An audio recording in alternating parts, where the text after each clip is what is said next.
Bob says, if I know who my interviewers are ahead of time, I try to find out as much as I can about them ahead of time. Good job. Yeah, you should. There may be something interesting about them, and I can demonstrate soft skills. Absolutely. Like, I remember doing that for a job that I got many years ago. The company, I can't remember the details, but I had to do a job interview, and it was like a panel interview, and all the owners of the company were there, and the managers and everything. And there was like 5 people in this interview, and I had memorized their names and like something about them, like who they were, what their jobs were. And because they'd given me like a little, like this, I don't know if this was before LinkedIn, but like they'd given me a little sort of 2 or 3 page like handout on the company and, you know, on some of these people. And then I remember checking and finding out that, okay, these people are going to be in the interview. And then they gave me the sheet, and it's like, wait a minute, it's the same people. So I memorized it and then went in there, and, you know, I was like, John, you know, Bob, Rob, you know, like all these people. And I called them by name, and I knew what they did. And I asked them questions that were tailored to like what their jobs were and things like this. And I mean, I must have done something right, because they offered me the job. So yes, I agree. That stuff helps. If you can look them up on LinkedIn, if they've told you these 3 people are going to be in the interview, and then you look them up on LinkedIn and they've got their information on there, they've got profiles and everything. Yeah. Like, I recommend that. You know, when you go down there, you know, if this person is a recruiter, or they're the owner of the company, or you're going to be your boss, right? That's kind of important. So you kind of have an idea of what types of things you should say in response to their question. What would they tune into and regard as a good answer, right? The recruiter will care about like all the corporate BS, all the company values, and, you know, all that stuff that 95% of companies don't believe in at all. It's just all PR. You know, the owner of the company may care about that stuff a lot more. But, you know, like the goals of the company, you would ask the owner, like what are some of the biggest challenges? And like, you know, what are your goals? Like, what are you trying to achieve? And this particular thing that's happening to this industry, what do you think of that? You know, is that going to be a big issue? Or do you see this as the way forward, or that is the way forward? You know, that's when they'll just come to life and they'll start talking all about it, right? The recruiter's eyes will glaze over when you ask about that stuff or talk about this stuff. They won't have a clue, right? And your like the hiring manager, the person who's going to be your boss, you know, they'll care more about the details of the role and the responsibilities, and, you know, why we're doing this, or why you haven't combined that into one role, or, you know, like they'll care about that kind of stuff, right? So knowing who the people are, that's a tremendous advantage, where you can really convince them that you're on the ball, right? You know, you're asking very intelligent things, and they'll like you because you're asking them questions that they care about and they know about, rather than asking them something that it's like, I don't care and I don't know, you know what I mean? So yeah, Bob, that's a great thing to do. Also, people like to talk about themselves a lot of the time. If you allow them to enjoy that, they might like you better without it. Absolutely. Yes. That's how informational interviews work.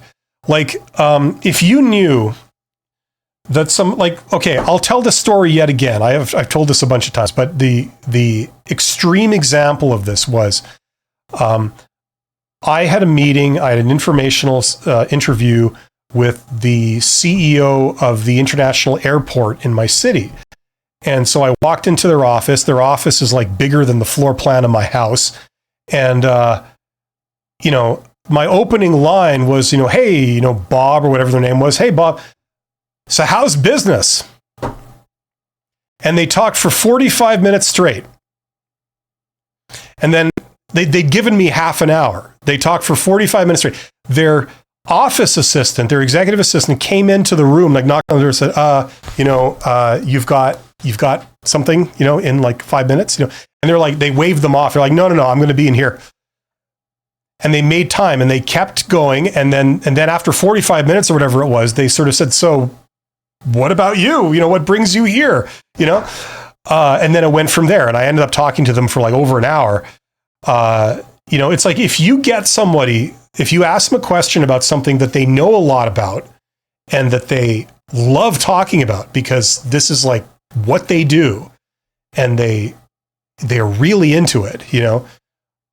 It's like you hit a nerve, and they'll talk all about this, and they'll love you for asking them about it, because especially if you're sitting there like egging them on, like looking interested and saying, you know, really, you know, like, you know, why'd you do that? Like, why would you do that instead of maybe this, you know? And then they go on and on about that, you know, and you just ask these probing kind of things that egg them on. They love that, you know. Maybe their favorite topic is themselves, right? You know, what they do in their job and why they do it, you know. And at the end of it, they'll think you're fantastic. Wow, you listen to me and you care, you know, because they don't get that a lot, I can guarantee you. So yeah, that's a great way to be likable. You know, you ask them about something that you know they care about and they like talking about, and then just, you know, seem really interested. Now, a lot of times it doesn't have to be an act. Maybe they're telling you all about what they do. It's actually kind of interesting. Amazed, but would looking at the LinkedIn profile not look like being intrusive? Absolutely not. Go ahead. You see, they put their LinkedIn profile up on the internet because they want it to be looked at, right? That's the reason, after all, you do this. Like, why go on social networking if you're going to get absolutely angry when someone contacts you and then bite their head off? You know what I mean? That doesn't make any sense. Like, if you really minded that kind of activity so much and you felt it was a violation of your privacy, and, you know, how dare someone have the effrontery to contact you, you know, like, you wouldn't be on there. It doesn't make any sense.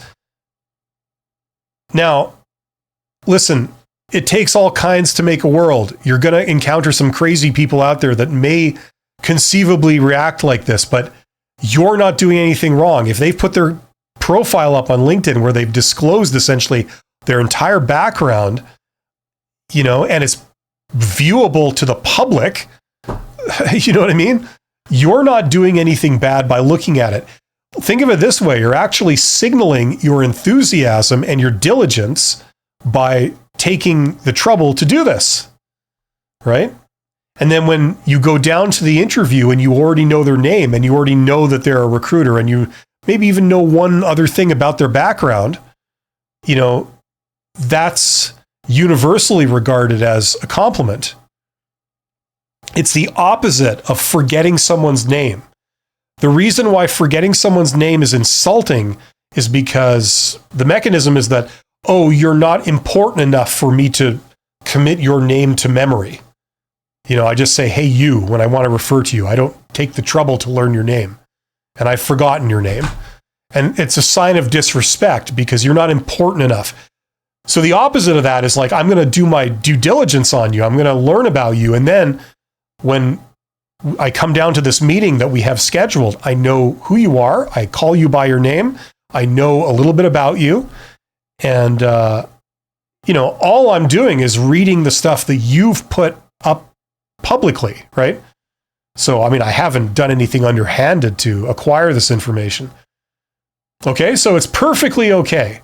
So don't worry, don't think like that. You're showing your dedication and your enthusiasm for the role by doing stuff like this. If you went down and you know, they said, hi, you know, thanks for coming, you know, Bill, whatever your name is. And then you're like, oh yeah, thanks, you know, I've forgotten your name. What's your name again? Oh yeah, okay, John. Okay. So anyway, what was your name again? You know, it's like, it's a sign of disrespect. It's the opposite, right?